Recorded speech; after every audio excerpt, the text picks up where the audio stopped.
প্রশান্তি জড়িত নিদ্রা মানুষের জীবনের একটা অত্যন্ত গুরুত্বপূর্ণ সুখ এবং প্রয়োজনীয়তাও। দেখতে গেলে এই সংসারের প্রত্যেক পশু পাখি, প্রত্যেক জীব অবশ্যই নিদ্রা প্রাপ্ত করেন, কিন্তু মানুষ, যার মধ্যে বিচার বিবেচনা করার শক্তি অন্যদের থেকে অনেক বেশি, তার কিন্তু ঘুমের কিছু সমস্যা অবশ্যই হয়। কি বলেন, তাই তো? এবার এর কারণ কি? চিন্তা। এবার চিন্তা আমাদের সবার জীবনে আছে। আমরা সকলে জানি যে চিন্তা কখনো আমাদের সাহায্য করে না, তাও আমাদের জীবনে আছে। কেন? চিন্তার মাধ্যমে কি কখনো কোনো সমস্যার সমাধান হয়েছে? অর্থের চিন্তা করলে কি অর্থ লাভ হয়? ভবিষ্যতের চিন্তা করলে কি ভবিষ্যৎ ঠিক হয়ে যায়? স্বাস্থ্যের চিন্তা করলে কি স্বাস্থ্য নিজে থেকেই ঠিক হয়? হয় না। তাহলে এই সব কিছু থেকে আমাদের একটা ছোট্ট শিক্ষা অবশ্যই লাভ করা উচিত। আপনিও আপনার কাঁধ থেকে চিন্তার এই বোঝা নামিয়ে ফেলুন, আর এই সব ইচ্ছে একত্রিত হয়ে আমাদের মনে চিন্তা উৎপন্ন করে। তাই এই চিন্তাগুলিকে ত্যাগ করুন, প্রকৃতির প্রেমের ওপর বিশ্বাস রাখুন। মনে রাখবেন, যিনি চিন্তামুক্ত হবেন তিনি চিতামুক্ত হবেন। সুখের নিদ্রা প্রাপ্ত করুন, আর নিদ্রায় যাবার আগে আমার সাথে ভালোবেসে বলুন, রাধা রাধা। মহাদেব, সেই দেবতা যিনি মহান, যাকে দেবতাদের দেবতা বলা হয়, যিনি হলেন আমার আরাধ্য। কখনো আপনার মনে এই প্রশ্ন এসেছে যে শিবকেই কেন মহাদেব বলা হয়, অন্য কোনো দেবতাকে কেন বলা হয় না? সেই কারণ মহাদেবের মধ্যে, ওনার মধ্যে এমন এক বিশেষ গুণ রয়েছে যা অন্য কারণ নেই। তা হলো নিঃস্বার্থ হয়ে মানুষের সেবা করা। যদি প্রয়োজন পড়ে, যদি সৃষ্টির পথে বিনাশের কালো মেঘ ছেয়ে থাকে, তখন নিজের প্রাণের চিন্তা না করে হলাহল পান করার জন্য প্রস্তুত থাকেন মহাদেব। আর এই অদ্বিতীয় ত্যাগের জন্যই শিবকে মহাদেব বলে ডাকা হয়। এবার যদি কোনো মানুষও নিঃস্বার্থ ভাবনার দ্বারা নিজেকে অর্পণ করে দেয় এই জগতের কল্যাণের জন্য, মানুষের সেবার জন্য, তাহলে তিনিও মহাপুরুষ, মহামানব হতে পারেন। যদি কেউ অভুক্ত থাকেন, তাহলে নিজের থালা থেকে অর্ধেক খাবার তাকে দিয়ে দিন। যদি কেউ অসুস্থ হন, তাহলে তাকে সেবা করার, চিকিৎসা করার চেষ্টা করুন। এই জীবন শুধু নিজের জন্য নয়, অন্যদের প্রতি, সমস্ত সংসারের প্রতি উৎসর্গ করুন। যদি এইসব মানুষ শিখে যান, তাহলে তিনি মহাদেবের পথে অগ্রসর হতে পারেন। যদি মানুষ নিঃস্বার্থ ভাবনার দ্বারা এই সংসারের সেবা করতে শিখে যান, তাহলে তিনি নিশ্চিত রূপে মহামানব অবশ্যই হতে পারবেন। আসুন আমার সাথে ভালোবেসে বলুন, রাধা রাধা। স্বর্ণ, হিরে, মুক্ত, মানিক, এই সব কিছুকে আগে পাথর বলা হতো। তাহলে এমন কি হলো যে এদের রত্ন বলা হয়? আর রত্ন তা বাস্তবে আসলে কি? এটা হলো সেই পাথর যাকে আগে আগুনের তাপ সহ্য করতে হয়েছে, পরখ করা হয়েছে, যাচাই করা হয়েছে, এদের কাটার চেষ্টা করা হয়েছে, কিন্তু তারা কখনোই নষ্ট হয়নি, বরং তারা আরো উদ্ভাসিত হয়েছে, আরো উজ্জ্বল হয়েছে, এই সংসারে আরো প্রকাশ ছড়িয়ে দিয়েছে। সেই জন্য এরা হলো এত অমূল্য, সেই জন্য এরা হলো বহুমূল্য, সেই জন্য এদের রত্ন বলা হয়। এবার মানুষের কাছেও এই নির্বাচনের অধিকার রয়েছে যে আমরা শুধু পাথর হয়ে থাকব নাকি রত্ন হয়ে থাকব। কিভাবে? আমাদের জীবনেও অনেক সমস্যা রয়েছে, বাধা আছে, বিপত্তি আছে। আমরা সেই বাধার তাপে উত্তপ্ত হই, এই সমস্যা আমাদের কাটার চেষ্টা করে। অনেক মানুষ বিভিন্ন পরিস্থিতি আমাদের ভাঙার চেষ্টা করে, কিন্তু আমাদের নষ্ট হলে চলবে না। যেভাবে এই রত্ন সমস্যার সম্মুখীন হয়ে পাথর থেকে রত্ন হয়েছে, সেইভাবেই আমাদেরও আমাদের সমস্যার সম্মুখীন হয়ে রত্ন হয়ে উঠতে হবে। এই সংসারে প্রকাশের স্রোত হয়ে উঠতে হবে। তাহলে এটাই করুন আর আমার সাথে ভালোবেসে বলুন, রাধা রাধা। সংসারে সব থেকে বড় শক্তি আসলে কি? কেউ বলবেন শারীরিক শক্তি, কেউ বলবেন অস্ত্রের শক্তি, কেউ বলবেন জ্ঞানের শক্তি। ঠিক আছে, কিন্তু যদি আমি বলি সংসারের সব থেকে বড় শক্তি হলো শক্তি কোনো এক তথ্যের, আজ্ঞে হ্যাঁ, তথ্য। এই তথ্য নিজেই কিন্তু খুব শক্তিশালী, অত্যন্ত শক্তিশালী অস্ত্র হলো এই তথ্য। আর সত্যি বলতে অনুচিত তথ্যের থেকে অনেক বেশি ঘাতক হলো অসম্পূর্ণ তথ্য।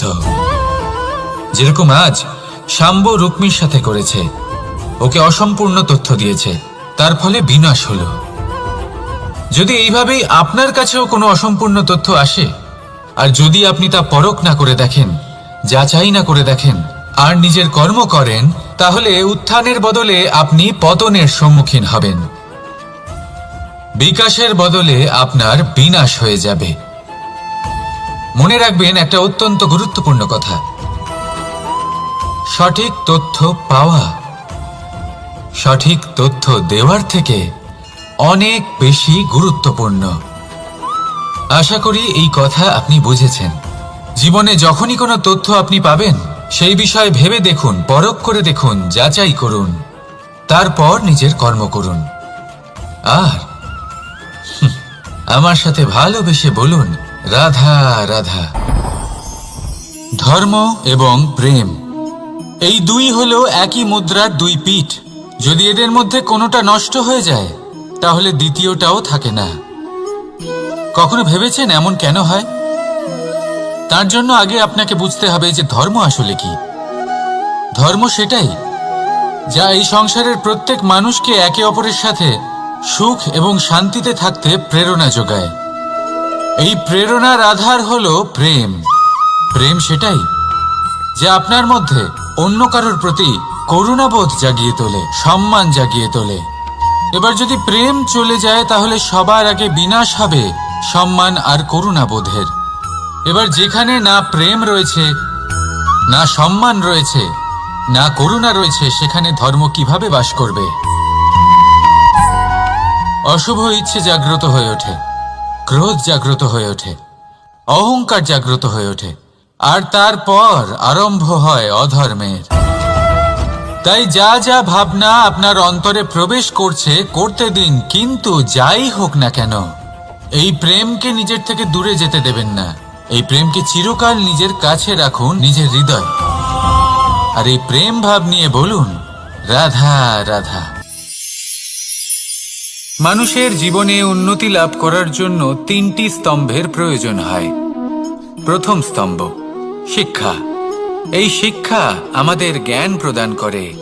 দ্বিতীয় স্তম্ভ ব্যবসা, যার দ্বারা আমরা ধন উপার্জন করি। তৃতীয় স্তম্ভ হলো আমাদের ঈশ্বর, আমাদের ইষ্ট।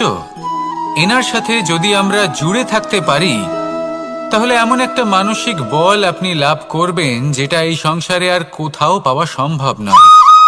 কিন্তু মানুষ অনেক সময় জীবনে এই তিনটি স্তম্ভ লাভ করা সত্ত্বেও সামনে অগ্রসর হতে পারেন না। তখনও জীবনে কঠিন পরিস্থিতি আসতেই থাকে। এমনটা ঠিক কেন হয়? কারণ সে জীবনে এই তিনটি স্তম্ভ লাভ করে নেয়, জীবনে প্রয়োগও করে, কিন্তু তার ভিতের কথা সে ভুলেই যায়। যেমন প্রথম স্তম্ভ অর্থাৎ শিক্ষা। এই শিক্ষার আধার হলো শুভ চেতনা। যদি অন্তরে শুভ চেতনা না থাকে, তাহলে এই শিক্ষার কোনো গুরুত্ব থাকে না। দ্বিতীয় স্তম্ভ ব্যবসা। পরিশ্রম করে উপার্জন করতে হবে, এই কথাটা আমরা সবাই জানি এবং সবাই চেষ্টাও করি। কিন্তু ব্যবসা করতে করতে আমরা এটা ভুলে যাই আমাদের ব্যবহার কেমন হয়ে পড়েছে। এই ব্যবহার যদি শুভ হয়, তাহলে আমাদের উপার্জন আস্তে আস্তে একটা স্থির জায়গায় এসে পৌঁছবে। এবং তৃতীয় স্তম্ভ আমাদের ভগবান। যদি ওনার শরণে আপনি যেতে চান, তাহলে তার পূর্বে নিজের মা বাবাকে সেবা করুন, তাদের যত্ন করুন, তাদেরকে ভালোবাসুন, কারণ ওনারাই হলেন এই সংসারে আপনার সব থেকে বড় ইষ্ট। তাহলে তিন স্তম্ভের সাথে সাথে তাদের আধারকেও নিজের জীবনে প্রাধান্য দিন। কোনো সমস্যা আসবে না, জীবনে একের পর এক উন্নতি করবেন এবং এই মন প্রসন্ন হয়ে বলবে, রাধা রাধা। সুখ, দুঃখ এবং শক্তি, এই তিন হলো এই সংসারের ত্রিদেবের মতো। আমাদের জীবনে যা কিছু ঘটছে এই তিনটির ভিত্তির উপরেই হচ্ছে। আসলে এই সংসারের একটা নিয়ম আছে, যখনই আপনি কিছু লাভ করেন এই সংসার আপনার পরীক্ষা নেয়। এটা জানার জন্য আপনার পরীক্ষা নেয় যে আপনি যা কিছুই লাভ করেছেন আপনি কি আদৌ সেটার যোগ্য কিনা। ঠিক সেইভাবেই এই সুখ, দুঃখ এবং শক্তি আপনার পরীক্ষা নিয়ে থাকে। যখন সুখ আসে তখন সে আপনার পরীক্ষা নেয় যে আপনার মধ্যে অহংবোধ জাগ্রত হয়নি তো। যদি অহংবোধ চলে আসে তাহলে সুখ সেখানেই সঙ্গ ত্যাগ করে। দুঃখ আপনার ধৈর্যের পরীক্ষা নিতে থাকে, আর যদি আপনার মধ্যে ধৈর্য না থাকে তাহলে এটা আপনাকে আরো বেশি দুঃখের গভীর অন্ধকারে ঠেলে দেবে। সেখানে শক্তি পরীক্ষা নেয় আপনার বিনম্রতার। যদি আপনি বিনম্র না হন তাহলে হয় এই শক্তি আপনার সঙ্গ ত্যাগ করবে, নয় এই শক্তি বিনম্রতার অভাবে আপনার পতনের কারণ হতে পারে। এই সংসারে যে কোনো ব্যক্তি যিনি এই পরীক্ষায় উত্তীর্ণ হয়ে থাকেন এই জীবনে তিনি সাফল্য লাভ করেন। আসুন আমার সাথে ভালোবেসে বলুন, রাধা রাধা। ভয়ের সাথে আমরা সবাই পরিচিত, কষ্টও আমরা সবাই পেয়েছি। কখনো কখনো আমরা অসুস্থ হয়ে পড়ি, আর এমন সময় হলে মাতার মমতা, কখনো বাবার স্নেহ, কখনো বন্ধুদের পাশে থাকার অনুভূতি আমাদের রোগ নিরাময়ে সাহায্য করে। কখনো যদি আমরা নিরাশ হয়ে পড়ি, তখন যদি আমাদের কোনো আপনজন আমাদের দুটো ভালো কথা বলে তখন আমাদের মনোবল বেড়ে যায়। ঠিক তেমন সংসারের এই রঙ্গমঞ্চে যদি আপনি পীড়িত অনুভব করেন,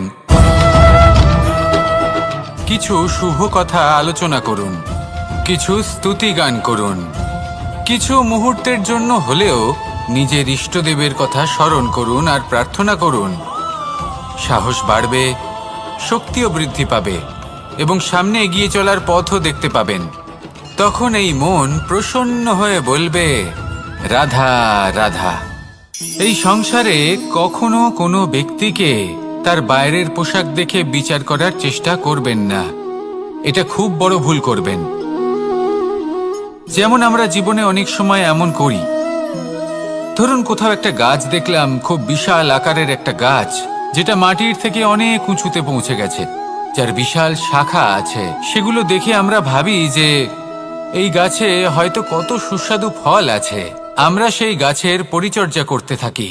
আবার অন্যদিকে হলো একটি তৃণ যেটা মাটি থেকে কিছুটা উঁচুতে পৌঁছেছে, কিন্তু সেই তৃণর নিচে, মাটির নিচে অত্যন্ত সুস্বাদু ফল বা সবজি জন্ম নেয়, যা আমাদের স্বাস্থ্যের পক্ষে অত্যন্ত উপকারী।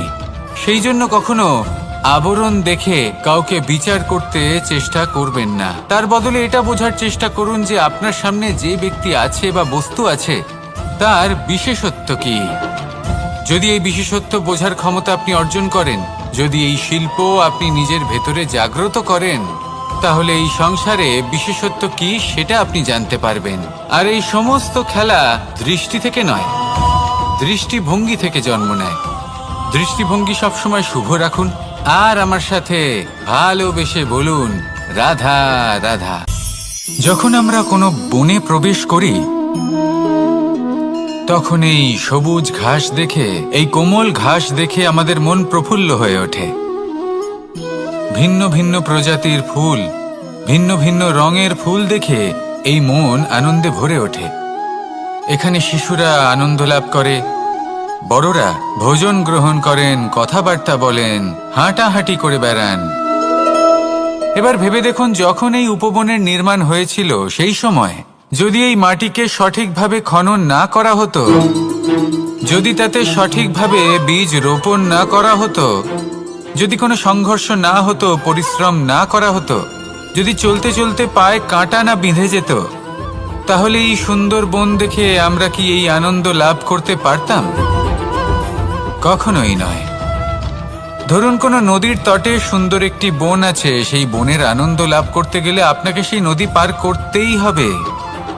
যদি সুখের নদীর কাছে পৌঁছতে চান তাহলে তটে যে কাঁটা রয়েছে সেগুলোর সাথে সংঘর্ষ করতেই হবে।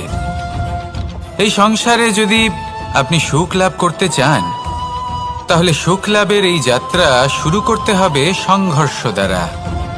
তাহলে সংঘর্ষকে স্বাগত জানান, এর পেছনেই সুখ রয়েছে যা আপনার জন্য অপেক্ষা করছে।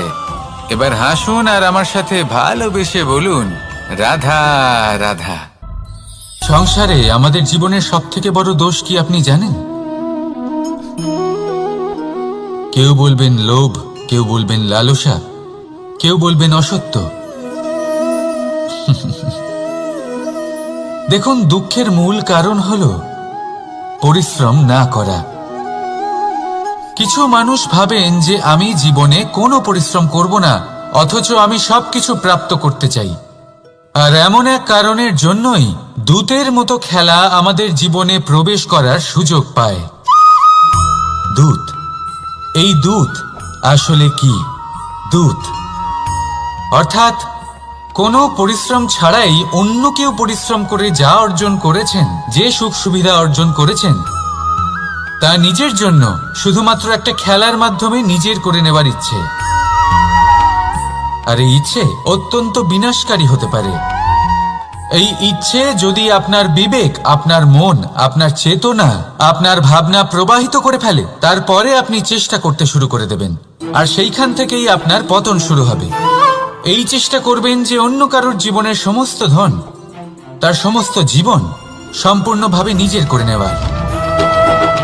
কারণ প্রথমে আশা জাগ্রত হয়, আর এই আশা হতাশায় পরিণত হতে সময় লাগে না।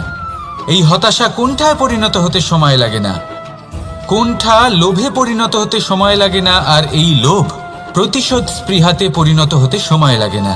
আর যখন এই সব কিছু হয়, আপনি দুষ্ট হয়ে যান। আর সবাই জানেন যে প্রত্যেক দুষ্ট ব্যক্তির পতন হলো অবশ্যম্ভাবী। তাই নিজেকে দূতের থেকে দূরে রাখুন আর পরিশ্রমকে নিজের কাছে টেনে নিন। জীবনে আপনার যা যা স্বপ্ন রয়েছে, যা আপনি করতে চান, শুধুই পরিশ্রম দ্বারা অর্জন করুন। তাহলে তাই করুন আর আমার সাথে ভালোবেসে বলুন, রাধা রাধা। জীবনে কিছু শেখা অত্যন্ত গুরুত্বপূর্ণ। এবার কি কি শিখতে হবে সেই সব শেখানোর জন্য অনেক শিক্ষক রয়েছেন, কিন্তু কি শিখবেন না আর কি করবেন না, এটা আমাদের নিজের অভিজ্ঞতা দিয়েই শিখতে হয়। কিন্তু তার মানে এটা নয় যে যদি আপনাকে শিখতে হয় যে আগুনের তাপ কতটা, আপনাকে আগুনের মধ্যে হাত দিতে হবে। না, অন্য কারোর অভিজ্ঞতা দ্বারাও শিখতে পারেন। প্রশ্ন শুধুমাত্র একটাই যে আপনি কি শিখতে চান নাকি চান না। যদি আপনি এটাই ভাবেন যে আমি শুধুই নিজের অভিজ্ঞতা দ্বারাই শিখতে চাই, তাহলে জীবনকাল ছোট মনে হবে, অনেক কিছুই শিখতে পারবেন না। তাই নিজের সাথে সাথে বড়দের অভিজ্ঞতা দ্বারাও শেখা শুরু করে দিন। এই সংসারের অভিজ্ঞতা দ্বারা শিখতে শুরু করে দিন। আর এটা নিশ্চিত রূপে শেখা আবশ্যক যে কখন কি করবেন না, কোথায় থামতে হবে আর কোথায় থামবেন না। তাহলে আসুন আর আমার সাথে ভালোবেসে বলুন, রাধা রাধা। ভোজন। এবার ভোজন সংগ্রহ করার জন্য মানুষ কি না করেন, সব সময় চেষ্টা করতে থাকেন। ফসল উৎপাদনের জন্য অনেক পরিশ্রম করতে থাকেন, কিন্তু অনেক সময় অনেক পরিশ্রম করার পরেও ফসল ভালো উৎপাদন হয় না। এর কারণ কি? কারণ হলো এটাই যে আপনি পরিশ্রম হয়তো অনেক করেছেন, কিন্তু আপনার নজর তো সেই বীজের দিকে ছিলই না যা আপনি রোপণ করেছেন। সেই জন্য সব সময় কোনো বীজ রোপণ করার আগে তাকে পরখ করে দেখুন, তা অত্যন্ত আবশ্যক। আর সেইভাবেই যখনই কোনো কর্মের প্রশ্ন আসে, তাহলে সেখানে শুধুমাত্র পরিশ্রম যথেষ্ট নয়। সেই কাজের প্রতি আপনার কর্তব্য কি, আপনার উদ্দেশ্য কি, সেটা জানা হলো অত্যন্ত গুরুত্বপূর্ণ। তাই কর্ম করুন, কিন্তু সেই কর্মের প্রতি আপনার যা উদ্দেশ্য তার মাহাত্ম্য বুঝতে চেষ্টা করুন। তাহলে আসুন আমার সাথে ভালোবেসে বলুন, রাধা রাধা। প্রশান্তি জড়িত নিদ্রা মানুষের জীবনের একটা অত্যন্ত গুরুত্বপূর্ণ সুখ এবং প্রয়োজনীয়তাও। দেখতে গেলে এই সংসারের প্রত্যেক পশু পাখি, প্রত্যেক জীব অবশ্যই নিদ্রা প্রাপ্ত করেন, কিন্তু মানুষ, যার মধ্যে বিচার বিবেচনা করার শক্তি অন্যদের থেকে অনেক বেশি, তার কিন্তু ঘুমের কিছু সমস্যা অবশ্যই হয়। কি বলেন, তাই তো? এবার এর কারণ কি? চিন্তা। এবার চিন্তা আমাদের সবার জীবনে আছে। আমরা সকলে জানি যে চিন্তা কখনো আমাদের সাহায্য করে না, তাও আমাদের জীবনে আছে। কেন? চিন্তার মাধ্যমে কি কখনো কোনো সমস্যার সমাধান হয়েছে? অর্থের চিন্তা করলে কি অর্থ লাভ হয়? ভবিষ্যতের চিন্তা করলে কি ভবিষ্যৎ ঠিক হয়ে যায়? স্বাস্থ্যের চিন্তা করলে কি স্বাস্থ্য নিজে থেকেই ঠিক হয়? হয় না। তাহলে এই সব কিছু থেকে আমাদের একটা ছোট্ট শিক্ষা অবশ্যই লাভ করা উচিত। আপনিও আপনার কাঁধ থেকে চিন্তার এই বোঝা নামিয়ে ফেলুন। আর এই সব ইচ্ছে একত্রিত হয়ে আমাদের মনে চিন্তা উৎপন্ন করে। তাই এই চিন্তাগুলিকে ত্যাগ করুন। প্রকৃতির প্রেমের উপর বিশ্বাস রাখুন। মনে রাখবেন, যিনি চিন্তা মুক্ত হবেন তিনি চিতা মুক্ত হবেন। সুখের নিদ্রা প্রাপ্ত করুন, আর নিদ্রায় যাবার আগে আমার সাথে ভালোবেসে বলুন, রাধা রাধা। মহাদেব সেই দেবতা যিনি মহান, যাকে দেবতাদের দেবতা বলা হয়, যিনি হলেন আমার আরাধ্য। কখনো আপনার মনে এই প্রশ্ন এসেছে যে শিবকেই কেন মহাদেব বলা হয়, অন্য কোনো দেবতাকে কেন বলা হয় না? সেই কারণ মহাদেবের মধ্যে, ওনার মধ্যে এমন এক বিশেষ গুণ রয়েছে যা অন্য কারণ নেই। তা হলো নিঃস্বার্থ হয়ে মানুষের সেবা করা। যদি প্রয়োজন পড়ে, যদি সৃষ্টির পথে বিনাশের কালো মেঘ ছেয়ে থাকে, তখন নিজের প্রাণের চিন্তা না করে হলাহল পান করার জন্য প্রস্তুত থাকেন মহাদেব। আর এই অদ্বিতীয় ত্যাগের জন্যই শিবকে মহাদেব বলে ডাকা হয়। এবার যদি কোনো মানুষও নিঃস্বার্থ ভাবনার দ্বারা নিজেকে অর্পণ করে দেয় এই জগতের কল্যাণের জন্য, মানুষের সেবার জন্য, তাহলে তিনিও মহাপুরুষ, মহামানব হতে পারেন। যদি কেউ অভুক্ত থাকেন, তাহলে নিজের থালা থেকে অর্ধেক খাবার তাকে দিয়ে দিন। যদি কেউ অসুস্থ হন, তাহলে তাকে সেবা করার, চিকিৎসা করার চেষ্টা করুন। এই জীবন শুধু নিজের জন্য নয়, অন্যদের প্রতি, সমস্ত সংসারের প্রতি উৎসর্গ করুন। যদি এইসব মানুষ শিখে যান, তাহলে তিনি মহাদেবের পথে অগ্রসর হতে পারেন। যদি মানুষ নিঃস্বার্থ ভাবনার দ্বারা এই সংসারের সেবা করতে শিখে যান, তাহলে তিনি নিশ্চিত রূপে মহামানব অবশ্যই হতে পারবেন। আসুন আমার সাথে ভালোবেসে বলুন, রাধা রাধা। স্বর্ণ, হিরে, মুক্ত, মানিক, এই সব কিছুকে আগে পাথর বলা হতো। তাহলে এমন কি হলো যে এদের রত্ন বলা হয়? আর রত্ন তা বাস্তবে আসলে কি? এটা হলো সেই পাথর যাকে আগে আগুনের তাপ সহ্য করতে হয়েছে, পরখ করা হয়েছে, যাচাই করা হয়েছে, এদের কাটার চেষ্টা করা হয়েছে, কিন্তু তারা কখনোই নষ্ট হয়নি, বরং তারা আরো উদ্ভাসিত হয়েছে, আরো উজ্জ্বল হয়েছে, এই সংসারে আরো প্রকাশ ছড়িয়ে দিয়েছে।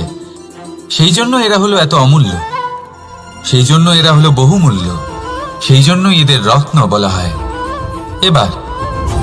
এবার মানুষের কাছেও এই নির্বাচনের অধিকার রয়েছে যে আমরা শুধু পাথর হয়ে থাকব নাকি রত্ন হয়ে থাকব।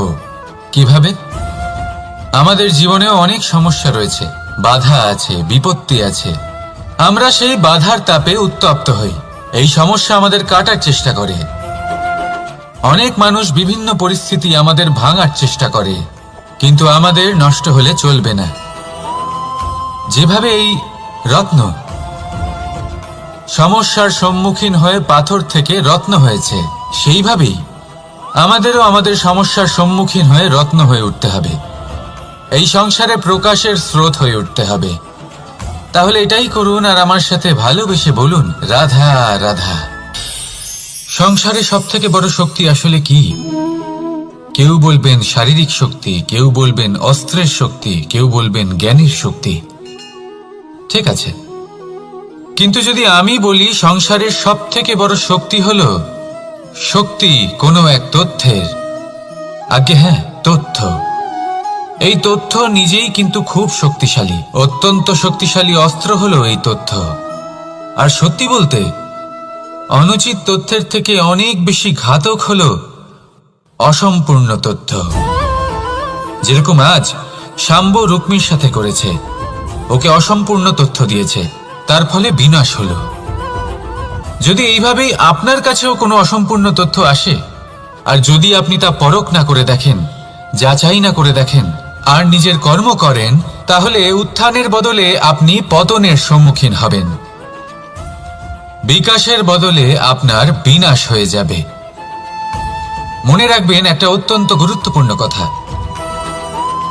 সঠিক তথ্য পাওয়া সঠিক তথ্য দেওয়ার থেকে অনেক বেশি গুরুত্বপূর্ণ। আশা করি এই কথা আপনি বুঝেছেন। জীবনে যখনই কোনো তথ্য আপনি পাবেন, সেই বিষয়ে ভেবে দেখুন, পরখ করে দেখুন, যাচাই করুন, তারপর নিজের কর্ম করুন। আর আমার সাথে ভালোবেসে বলুন, রাধা রাধা। ধর্ম এবং প্রেম, এই দুই হলো একই মুদ্রার দুই পিঠ। যদি এদের মধ্যে কোনোটা নষ্ট হয়ে যায়, তাহলে দ্বিতীয়টাও থাকে না। কখনো ভেবেছেন এমন কেন হয়? তার জন্য আগে আপনাকে বুঝতে হবে যে ধর্ম আসলে কি। ধর্ম সেটাই যা এই সংসারের প্রত্যেক মানুষকে একে অপরের সাথে সুখ এবং শান্তিতে থাকতে প্রেরণা যোগায়। এই প্রেরণার আধার হলো প্রেম। প্রেম সেটাই যা আপনার মধ্যে অন্য কারোর প্রতি করুণাবোধ জাগিয়ে তোলে, সম্মান জাগিয়ে তোলে। এবার যদি প্রেম চলে যায়, তাহলে সবার আগে বিনাশ হবে সম্মান আর করুণাবোধের। এবার যেখানে না প্রেম রয়েছে, না সম্মান রয়েছে, না করুণা রয়েছে, সেখানে ধর্ম কিভাবে বাস করবে? অশুভ ইচ্ছে জাগ্রত হয়ে ওঠে, ক্রোধ জাগ্রত হয়ে ওঠে, অহংকার জাগ্রত হয়ে ওঠে, আর তারপর আরম্ভ হয় অধর্মের। তাই যা যা ভাবনা আপনার অন্তরে প্রবেশ করছে, করতে দিন, কিন্তু যাই হোক না কেন, এই প্রেমকে নিজের থেকে দূরে যেতে দেবেন না। এই প্রেমকে চিরকাল নিজের কাছে রাখুন, নিজের হৃদয়। আর এই প্রেম ভাব নিয়ে বলুন, রাধা রাধা। মানুষের জীবনে উন্নতি লাভ করার জন্য তিনটি স্তম্ভের প্রয়োজন হয়। প্রথম স্তম্ভ শিক্ষা। এই শিক্ষা আমাদের জ্ঞান প্রদান করে। দ্বিতীয় স্তম্ভ ব্যবসা, যার দ্বারা আমরা ধন উপার্জন করি। তৃতীয় স্তম্ভ হলো আমাদের ঈশ্বর, আমাদের ইষ্ট। এনার সাথে যদি আমরা জুড়ে থাকতে পারি, তাহলে এমন একটা মানসিক বল আপনি লাভ করবেন যেটা এই সংসারে আর কোথাও পাওয়া সম্ভব নয়। কিন্তু মানুষ অনেক সময় জীবনে এই তিনটি স্তম্ভ লাভ করা সত্ত্বেও সামনে অগ্রসর হতে পারেন না। তখনও জীবনে কঠিন পরিস্থিতি আসতেই থাকে। এমনটা ঠিক কেন হয়? কারণ সে জীবনে এই তিনটি স্তম্ভ লাভ করে নেয়, জীবনে প্রয়োগও করে, কিন্তু তার ভিতের কথা সে ভুলেই যায়। যেমন প্রথম স্তম্ভ অর্থাৎ শিক্ষা। এই শিক্ষার আধার হলো শুভ চেতনা। যদি অন্তরে শুভ চেতনা না থাকে, তাহলে এই শিক্ষার কোনো গুরুত্ব থাকে না। দ্বিতীয় স্তম্ভ ব্যবসা। পরিশ্রম করে উপার্জন করতে হবে, এই কথাটা আমরা সবাই জানি এবং সবাই চেষ্টাও করি। কিন্তু ব্যবসা করতে করতে আমরা এটা ভুলে যাই আমাদের ব্যবহার কেমন হয়ে পড়েছে। এই ব্যবহার যদি শুভ হয়, তাহলে আমাদের উপার্জন আস্তে আস্তে একটা স্থির জায়গায় এসে পৌঁছবে।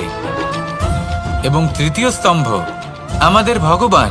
যদি ওনার স্মরণে আপনি যেতে চান, তাহলে তার পূর্বে নিজের মা বাবাকে সেবা করুন, তাদের যত্ন করুন, তাদেরকে ভালোবাসুন, কারণ ওনারাই হলেন এই সংসারে আপনার সব থেকে বড় ইষ্ট।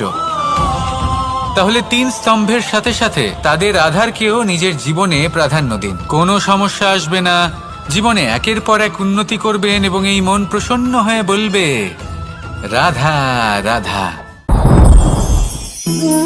সুখ, দুঃখ এবং শক্তি। এই তিন হলো এই সংসারের ত্রিদেবের মতো।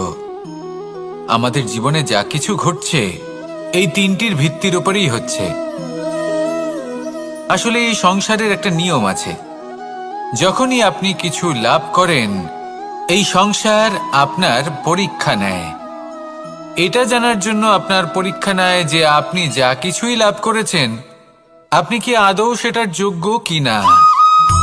ঠিক সেইভাবেই এই সুখ, দুঃখ এবং শক্তি আপনার পরীক্ষা নিয়ে থাকে। যখন সুখ আসে তখন সে আপনার পরীক্ষা নেয় যে আপনার মধ্যে অহংবোধ জাগ্রত হয়নি তো। যদি অহংবোধ চলে আসে তাহলে সুখ সেখানেই সঙ্গ ত্যাগ করে। দুঃখ আপনার ধৈর্যের পরীক্ষা নিতে থাকে, আর যদি আপনার মধ্যে ধৈর্য না থাকে তাহলে এটা আপনাকে আরো বেশি দুঃখের গভীর অন্ধকারে ঠেলে দেবে। সেখানে শক্তি পরীক্ষা নেয় আপনার বিনম্রতার।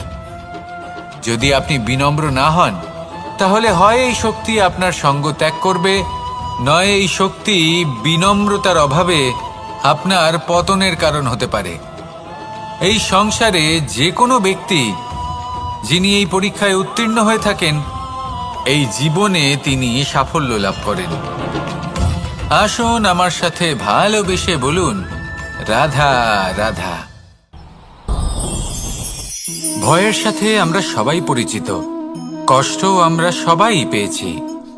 কখনো কখনো আমরা অসুস্থ হয়ে পড়ি, আর এমন সময় হলে মাতার মমতা, কখনো বাবার স্নেহ, কখনো বন্ধুদের পাশে থাকার অনুভূতি আমাদের রোগ নিরাময়ে সাহায্য করে। কখনো যদি আমরা নিরাশ হয়ে পড়ি, তখন যদি আমাদের কোনো আপনজন আমাদের দুটো ভালো কথা বলে তখন আমাদের মনোবল বেড়ে যায়। ঠিক তেমন সংসারের এই রঙ্গমঞ্চে যদি আপনি পীড়িত অনুভব করেন, কিছু শুভ কথা আলোচনা করুন, কিছু স্তুতি গান করুন, কিছু মুহূর্তের জন্য হলেও নিজের ইষ্টদেবের কথা স্মরণ করুন আর প্রার্থনা করুন। সাহস বাড়বে, শক্তিও বৃদ্ধি পাবে এবং সামনে এগিয়ে চলার পথও দেখতে পাবেন। তখন এই মন প্রসন্ন হয়ে বলবে, রাধা রাধা। এই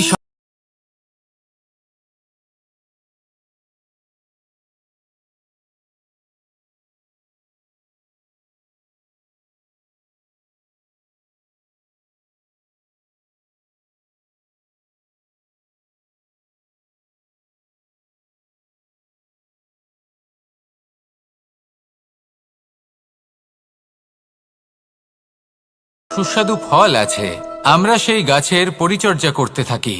আবার অন্যদিকে হলো একটি তৃণ যেটা মাটি থেকে কিছুটা উঁচুতে পৌঁছেছে, কিন্তু সেই তৃণর নিচে, মাটির নিচে অত্যন্ত সুস্বাদু ফল বা সবজি জন্ম নেয়, যা আমাদের স্বাস্থ্যের পক্ষে অত্যন্ত উপকারী।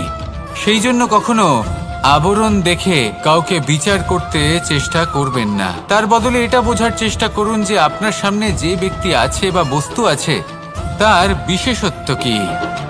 যদি এই বিশেষত্ব বোঝার ক্ষমতা আপনি অর্জন করেন, যদি এই শিল্প আপনি নিজের ভেতরে জাগ্রত করেন, তাহলে এই সংসারে বিশেষত্ব কি সেটা আপনি জানতে পারবেন। আর এই সমস্ত খেলা দৃষ্টি থেকে নয়, দৃষ্টিভঙ্গি থেকে জন্ম নেয়। দৃষ্টিভঙ্গি সবসময় শুভ রাখুন আর আমার সাথে ভালোবেসে বলুন, রাধা রাধা। যখন আমরা কোনো বনে প্রবেশ করি তখন এই সবুজ ঘাস দেখে, এই কোমল ঘাস দেখে আমাদের মন প্রফুল্ল হয়ে ওঠে। ভিন্ন ভিন্ন প্রজাতির ফুল, ভিন্ন ভিন্ন রঙের ফুল দেখে এই মন আনন্দে ভরে ওঠে। এখানে শিশুরা আনন্দ লাভ করে, বড়রা ভোজন গ্রহণ করেন, কথাবার্তা বলেন, হাঁটাহাঁটি করে বেড়ান। এবার ভেবে দেখুন, যখন এই উপবনের নির্মাণ হয়েছিল সেই সময় যদি এই মাটিকে সঠিকভাবে খনন না করা হতো, যদি তাতে সঠিকভাবে বীজ রোপণ না করা হতো, যদি কোনো সংঘর্ষ না হতো, পরিশ্রম না করা হতো, যদি চলতে চলতে পায়ে কাঁটা না বিঁধে যেত, তাহলে এই সুন্দর বন দেখে আমরা কি এই আনন্দ লাভ করতে পারতাম? কখনোই নয়। ধরুন কোনো নদীর তটে সুন্দর একটি বন আছে, সেই বনের আনন্দ লাভ করতে গেলে আপনাকে সেই নদী পার করতেই হবে। যদি সুখের নদীর কাছে পৌঁছতে চান তাহলে তটে যে কাঁটা রয়েছে সেগুলোর সাথে সংঘর্ষ করতেই হবে। এই সংসারে যদি আপনি সুখ লাভ করতে চান তাহলে সুখ লাভের এই যাত্রা শুরু করতে হবে সংঘর্ষ দ্বারা। তাহলে সংঘর্ষকে স্বাগত জানান, এর পেছনেই সুখ রয়েছে যা আপনার জন্য অপেক্ষা করছে। এবার হাসুন আর আমার সাথে ভালোবেসে বলুন, রাধা রাধা। সংসারে আমাদের জীবনের সবথেকে বড় দোষ কি আপনি জানেন? কেউ বলবেন লোভ, কেউ বলবেন লালসা, কেউ বলবেন অসত্য। দেখুন, দুঃখের মূল কারণ হলো পরিশ্রম না করা। কিছু মানুষ ভাবেন যে আমি জীবনে কোনো পরিশ্রম করব না, অথচ আমি সবকিছু প্রাপ্ত করতে চাই।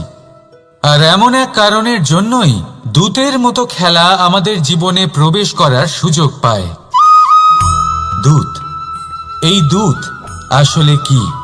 দূত অর্থাৎ কোনো পরিশ্রম ছাড়াই অন্য কেউ পরিশ্রম করে যা অর্জন করেছেন, যে সুখ সুবিধা অর্জন করেছেন, তা নিজের জন্য শুধুমাত্র একটা খেলার মাধ্যমে নিজের করে নেবার ইচ্ছে। আর এই ইচ্ছে অত্যন্ত বিনাশকারী হতে পারে। এই ইচ্ছে যদি আপনার বিবেক, আপনার মন, আপনার চেতনা, আপনার ভাবনা প্রবাহিত করে ফেলে, তারপরে আপনি চেষ্টা করতে শুরু করে দেবেন, আর সেইখান থেকেই আপনার পতন শুরু হবে। এই চেষ্টা করবেন যে অন্য কারোর জীবনের সমস্ত ধন, তার সমস্ত জীবন সম্পূর্ণভাবে নিজের করে নেওয়ার। কারণ প্রথমে আশা জাগ্রত হয়, আর এই আশা হতাশায় পরিণত হতে সময় লাগে না। এই হতাশা কুণ্ঠায় পরিণত হতে সময় লাগে না, কুণ্ঠা লোভে পরিণত হতে সময় লাগে না, আর এই লোভ প্রতিশোধ স্পৃহাতে পরিণত হতে সময় লাগে না। আর যখন এই সব কিছু হয়, আপনি দুষ্ট হয়ে যান। আর সবাই জানেন যে প্রত্যেক দুষ্ট ব্যক্তির পতন হলো অবশ্যম্ভাবী। তাই নিজেকে দূতের থেকে দূরে রাখুন আর পরিশ্রমকে নিজের কাছে টেনে নিন। জীবনে আপনার যা যা স্বপ্ন রয়েছে, যা আপনি করতে চান, শুধুই পরিশ্রম দ্বারা অর্জন করুন। তাহলে তাই করুন আর আমার সাথে ভালোবেসে বলুন, রাধা রাধা। জীবনে কিছু শেখা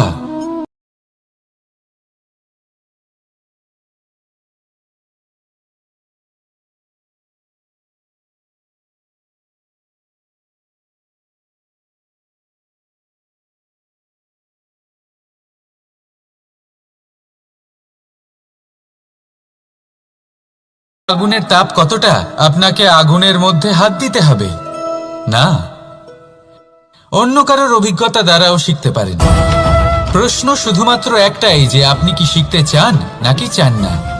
যদি আপনি এটাই ভাবেন যে আমি শুধুই নিজের অভিজ্ঞতা দ্বারাই শিখতে চাই, তাহলে জীবনকাল ছোট মনে হবে, অনেক কিছুই শিখতে পারবেন না। তাই নিজের সাথে সাথে বড়দের অভিজ্ঞতা দ্বারাও শেখা শুরু করে দিন। এই সংসারের অভিজ্ঞতা দ্বারা শিখতে শুরু করে দিন।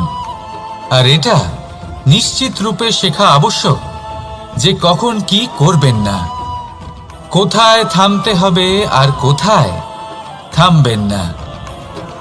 তাহলে আসুন আর আমার সাথে ভালোবেসে বলুন, রাধা রাধা। আমাদের সকলের জীবনেই দুই ধরনের ব্যক্তি থাকেন, বন্ধু এবং শত্রু। তারা হলেন আমাদের প্রিয় বন্ধু, যারা আমাদের জীবনে সবসময় আমাদের পাশে থাকেন। কখনো কখনো আমরা তাদের জন্য কিছুই করি না, তাও তারা আমাদের আনন্দ প্রদান করেন, ভালোবাসা প্রদান করেন। আর অন্যদিকে থাকে আমাদের শত্রু। দেখতে গেলে যখন আমরা জন্ম নিই তখন কিন্তু আমাদের কোনো বন্ধু থাকে না, আমাদের কোনো শত্রুও থাকে না। কিন্তু যত ধীরে ধীরে আমরা জীবনে এগোতে থাকি, আমাদের বয়স বাড়তে থাকে,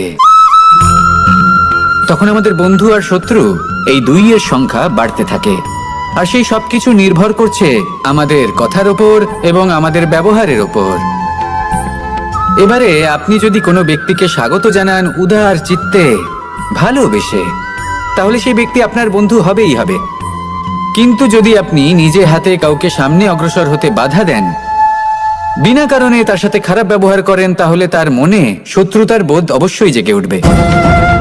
আর রইল বিষয় কথার, যদি আপনার কথা মধুর হয় তাহলে সবাইকে আপনি আপন করে নিতে পারবেন। এই কথাই যদি কটু হয় তাহলে আপনার আপনজনেরাও দূরে চলে যেতে পারে। তাই নিজের কথার উপর সংযম রাখুন এবং নিজের আচরণ উদার করে তুলুন। জীবনে সুখই সুখ থাকবে। আসুন আমার সাথে ভালোবেসে বলুন, রাধা রাধা। এই সংসারে